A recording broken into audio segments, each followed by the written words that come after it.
during every single day of the Trump administration, I will very simply put America first. Trump sudah dilantik dan ternyata yang diharapkan kita semua nggak ada. At least belum ada waktu video ini dibuat.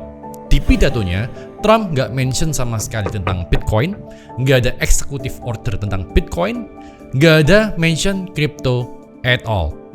Nah, tapi di video kali ini kita akan belajar game teori yang dimainkan oleh Trump. Ada apa di Trump 2.0 kali ini?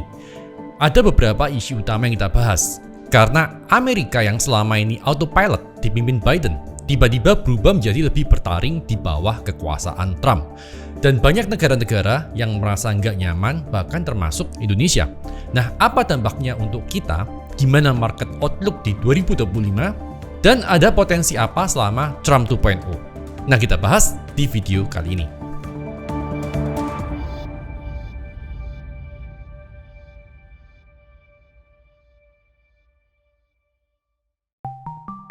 Jadi, di hari pertama ada banyak executive order. Kalau nggak salah sekitar 42 executive order, tapi nggak satu pun membahas tentang Bitcoin. Nah, beberapa di antaranya adalah mengakhiri kewarganegaraan berdasarkan kelahiran. Amerika menghentikan pemberian kewarganegaraan otomatis bagi anak-anak yang lahir di Amerika. Kemudian Trump juga menghapus program keanekaragaman atau kesetaraan yang biasa disingkat dengan DEI.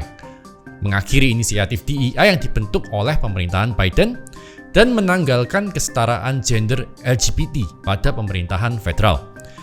Kemudian Trump juga menegaskan kembali kebijakan dua jenis kelamin saja, membatasi hak individu transgender, termasuk melarang mereka untuk bertugas militer.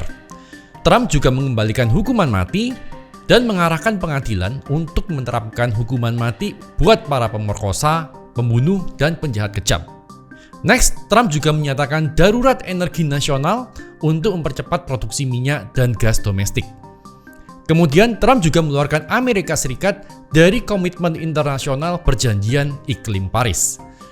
Trump juga mengubah nama geografis dari Gulf of Mexico menjadi Gulf of America dan mengembalikan nama Mount Denali menjadi nama Mount McKinley. Trump juga mengklasifikasikan kartel narkoba sebagai organisasi teroris. Kemudian juga ada executive order untuk mengakhiri kebijakan catch and release bagi imigran ilegal dan mengharuskan pencari suaka menunggu di Meksiko selama proses aplikasi mereka. Nah, yang mengagetkan, Trump mengeluarkan Amerika dari WHO karena WHO gagal mengatasi pandemi. Trump juga mengakhiri sensor pemerintah dan memulihkan kebebasan berbicara. Dan seperti yang kita tahu, Trump mendirikan DOGE, Departemen Efisiensi Pemerintah yang dipimpin oleh Elon Musk. Trump juga mengembalikan proses perekrutan berdasarkan skill, bukan berdasarkan kesetaraan gender atau ras. Kemudian Trump juga mengirimkan tentara ke perbatasan untuk mencegah imigran dan melindungi perbatasan. Trump juga menghentikan peran intelijen negara untuk membungkam lawan-lawan politik. Executive order lainnya juga ada eksplorasi potensi energi di Alaska, mengizinkan TikTok untuk tetap beroperasional tanpa perlu menghadapi kasus legal, dan masih banyak lagi. Lengkap, mulai dari border, energi, hingga TikTok. Kecuali kripto atau Bitcoin. At least hingga video ini dibuat masih belum ada executive order tentang kripto atau Bitcoin. Nah, di video kali ini kita akan bahas outlook bearish-nya dulu, baru kita kemudian ke outlook bullish-nya ya guys. Nah, so ada apa aja di outlook bearish-nya? Yang pertama ada tarif sebesar 25% untuk Kanada dan Meksiko. Donald Trump mengumumkan rencana untuk memberlakukan tarif sebesar 25% pada semua impor dari Kanada, tepatnya mulai 1 Februari 2025. Nah, langkah ini didasarkan pada kekhawatiran Trump mengenai imigrasi ilegal dan ada penyelundupan fentanyl besar-besaran yang melintasi perbatasan Amerika. Di satu sisi, pemerintah Kanada menyatakan kesiapan untuk membalas kalau tarif tersebut diberlakukan. Jadi Perdana Menteri Justin Trudeau menegaskan kalau Kanada akan mengambil langkah-langkah yang diperlukan untuk melindungi kepentingan ekonominya. Dan Menteri Energi Kanada, Jonathan Wilkinson, malah ngomong kalau tarif malah akan meningkatkan biaya barang-barang penting bagi konsumen Amerika, misalnya gas dan makanan, dan ini bisa memicu inflasi. Nah, kalau terjadi inflasi di Amerika, Artinya apa? Maka artinya Fed mungkin akan menahan suku bunga dulu. Kalau suku bunga ditahan, ya liquidity yang benar-benar kita butuh untuk Bitcoin pump belum 100% di-unlock. Nah, yang kedua tentang BRICS, di mana Trump punya wacana untuk memberikan tarif sebesar 100% pada negara BRICS kalau nggak menggunakan US dollar. Nah, negara BRICS menghadapi situasi yang dilematis dengan naiknya Trump jadi presiden. Salah satu sebabnya ya tarif ini. Nah, Indonesia jadi anggota penuh BRICS sejak Januari 2025. Di satu sisi mungkin kita punya power nih, punya backing untuk melawan hegemoni Amerika. Tapi di satu sisi, anggota BRICS bisa dipandang sebagai proksi Cina dan Rusia dan berisiko terkena tarif atau kebijakan-kebijakan pro-Amerika yang nggak menguntungkan kita. Jadi selama Trump jabat, actually penting untuk Indonesia bisa berdiri di dua kaki. Karena kalau negara BRICS ditempeleng dengan tarif 100%, industri kita akan mati. Dan yang paling beruntung adalah negara-negara tetangga yang menunda join BRICS seperti Vietnam, Malaysia, dan Thailand. Nah, kalau sampai negara BRICS ditarif 100%, maka kita punya potensi nih mengalami resesi super hebat. Saya bilang potensi ya, dan moga-moga aja nggak sampai ke sana. Nah, tapi teman-teman udah tahu apa hedge-nya? Ya, betul, Bitcoin. Kalau ada teman-teman yang nggak tahu apa itu Bitcoin, dan kenapa Bitcoin adalah hedge atas kekacauan global, hedge atas inflasi, atas krisis yang mungkin terjadi di negara kita, teman-teman bisa meluncur ke belajarbitcoin.com. Di sana, saya akan ajarin khusus teman-teman belajar Bitcoin mulai nol dan berpetualang mempelajari sejarah uang hingga 6.000 tahun yang lalu dengan Netflix documentary style. Nah, yang ketiga, tensi geopolitik naik. Jadi Trump punya policy putting American first. Masa pemerintahan Trump nampaknya lebih agresif untuk mengambil aset-aset strategis yang diperlukan oleh Amerika. Misalnya nih, meminta kembali terusan Panama dan mau akuisisi Greenland. Dan actually di 2019, Trump pernah tertarik nih untuk beli Greenland, meski Greenland adalah wilayah otonom Denmark. Nah, sekarang di pemerintahan Trump 2.0, isu Greenland ini muncul lagi. Greenland ada di jalur penting buat rute pelayaran Arktik yang makin terbuka akibat perubahan iklim. Dan Greenland jadi punya peran yang sangat penting dalam perdagangan global dan juga mobilitas militer. Dan konon Greenland juga punya cadangan rare earth yang besar, punya cadangan minyak, dan punya sumber daya lain yang bisa jadi incaran berbagai negara termasuk China dan Rusia. Nah, gagasan untuk beli Greenland ini actually bukan hal baru. Karena di tahun 1946, Presiden Amerika Harry Truman pernah menawarkan untuk membeli Greenland seharga $100 juta dalam bentuk emas. Tapi waktu itu ditolak oleh Denmark. Begitu pula dengan yang terjadi di Panama, yang dulu dibangun oleh Amerika pada tahun 1977 dan dikembalikan ke Panama di tahun 1999. Nah, di tahun 2016, terusan ini mendapatkan upgrade signifikan supaya kapal yang lebih besar bisa melintas dan perusahaan-perusahaan China mendominasi tender konstruksinya. Dikatakan pula China telah berinvestasi sangat besar pada infrastruktur di sekitar kanal dan ini membuat Trump khawatir. Trump menuduh China menguasai terusan Panama dan menuduh kalau kapal Amerika ditarifin lebih mahal ketimbang kapal lain, meski ini tanpa bukti otentik. Nah, baru sehari menjabat, ketegangan politik antara Kanada, Denmark, Panama, China, dan negara-negara BRICS udah mulai memanas. Kalau kondisi geopolitik nggak stabil, bisa menyebabkan harga komoditas seperti emas ataupun minyak meningkat. Nah, next ada inflationary policy. Ada banyak program strategis Donald Trump, misalnya melanjutkan tembok perbatasan di Meksiko, mau potong pajak besar-besaran, menurunkan tarif pajak perusahaan jadi 15%, akuisisi Greenland, dan masih banyak lagi. Makanya suku bunga obligasi jangka panjang Amerika meningkat karena market expecting ada inflasi dalam jangka waktu dekat. Nah, ini adalah outlook negatif selama pemerintahan Trump. Gimana dengan outlook positifnya? Outlook positifnya, yang pertama, animal spirit is back. Konsep animal spirit ini pertama kali diperkenalkan oleh ekonom John Maynard Keynes yang artinya faktor psikologis dan emosional itu mempengaruhi pengambilan keputusan ekonomi. Dan Donald Trump dikenal dengan pendekatan pro-bisnis, termasuk pemotongan pajak perusahaan, deregulasi, dan fokus pada American Company First. Nah, kebijakan ini membangkitkan animal spirit di kalangan pengusaha dan juga investor, yang membuat mereka jadi lebih agresif untuk belanja modal dan perekrutan tenaga kerja. Juga ada sentimen positif di Wall Street yang mencerminkan kalau kebijakan dan retorika Trump mempengaruhi ekspektasi ekonomi jangka pendek. Nah, misalnya nih, di Trump 1.0 di tahun 2016, indeks DJIA naik tajam karena kepercayaan market pada kebijakan pajak dan deregulasi yang dijanjiin sama Trump. Di 2016, di tahun pertama Donald Trump menjabat, pasar saham Amerika menutup tahun dengan kenaikan double digit. Di 2025, animal spirit is back, Trump is back. Dan menurut saya, long-term bet in US is still the safest bet. Yang kedua, weaker dollar. Dolar indeks mencapai titik yang sangat tinggi, bahkan sempat menyentuh 109 sampai 110.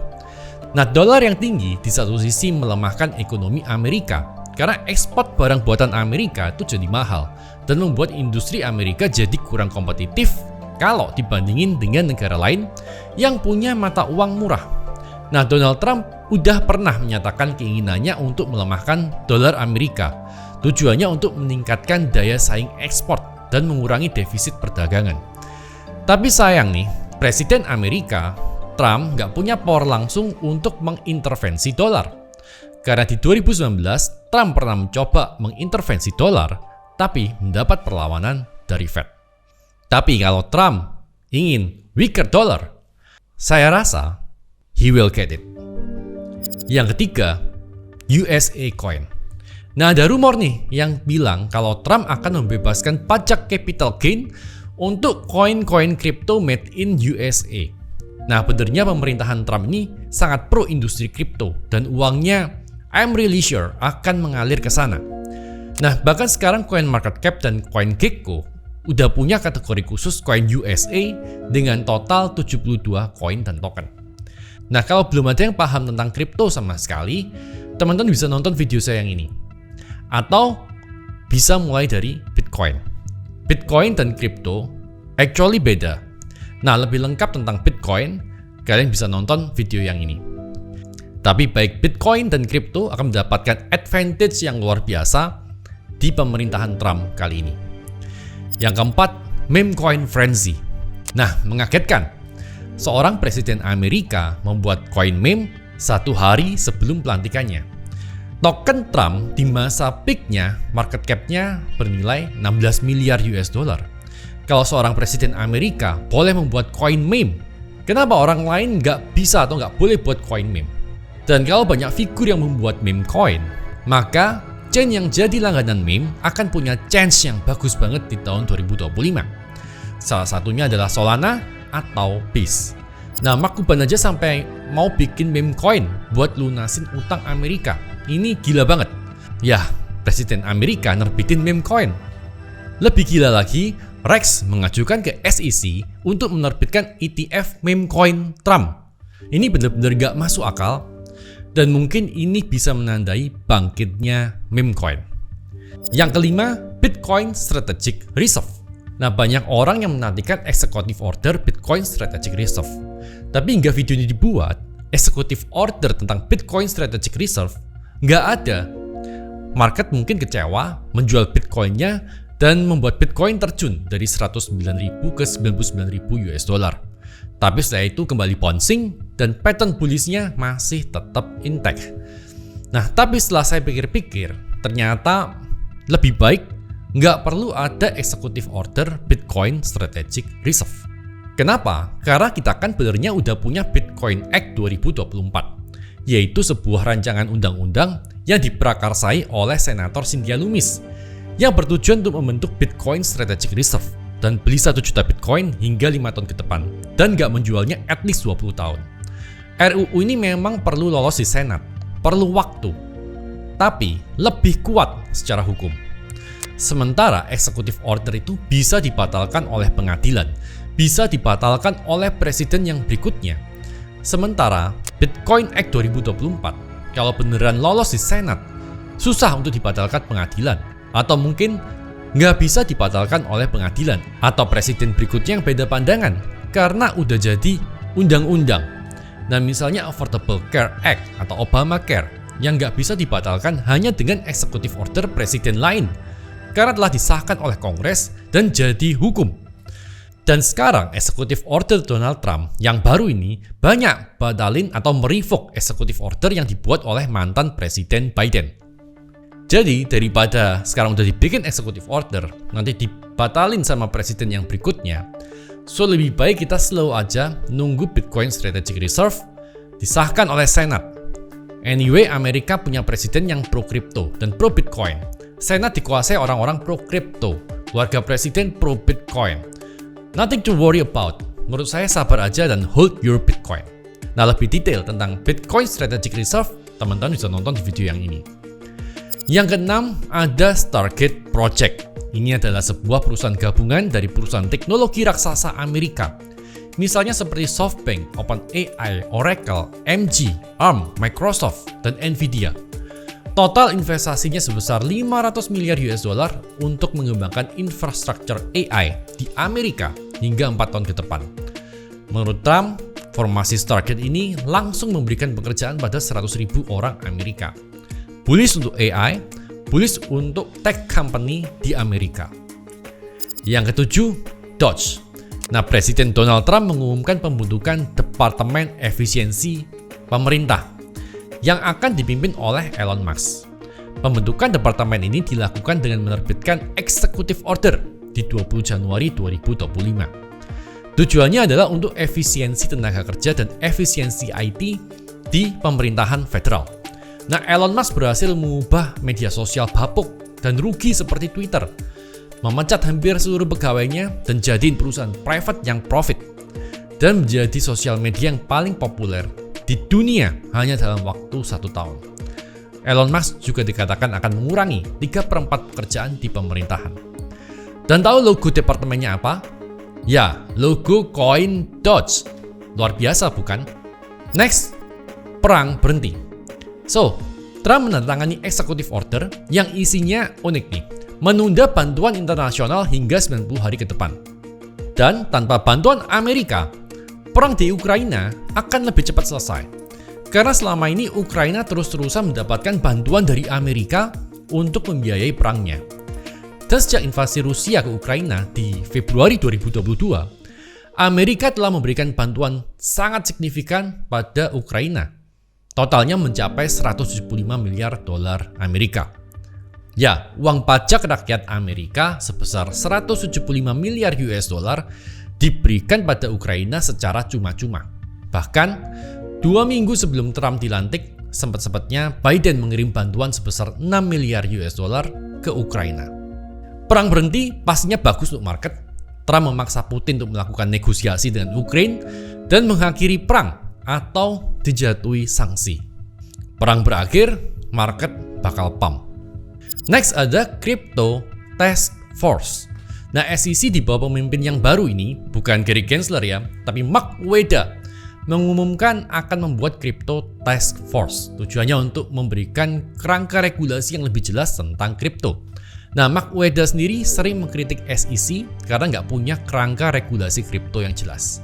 Mark Weda akan memimpin SEC sampai Paul Atkins, orang pilihan Trump, di-approve sebagai pemimpin SEC.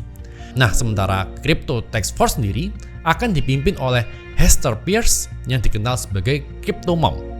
So, aset digital di bawah kepemimpinan Trump bullish. Dan menurut saya, 2025 akan jadi tahun yang cukup bagus untuk kripto dan Bitcoin. Tapi ingat, kita sekarang sedang ada di final stage bull run. Harga-harga aset, baik kripto ataupun saham, banyak yang sudah overvalue. Tapi bukan berarti overvalue nggak bisa overvalue lagi. Nah, kalau ada yang nonton video saya tentang election cycle theory, ini adalah tahun bull run yang ketiga atau yang terakhir di cycle ini. That's why kita launch Bull Market Big Indicator buat member belajar Bitcoin yang kita update daily. Kita juga baru tambahin narrative tracker dan tanggal-tanggal penting. Kita juga jelasin tiap tool yang ada di bull market peak indikator kita dalam bentuk video. Buat teman-teman yang nggak mau ketinggalan exit dan butuh navigasi, teman-teman bisa join di belajarbitcoin.com dan meluncur ke bull market peak indikator kita. So, itu outlook di 2025 yang berhubungan dengan Trump 2.0.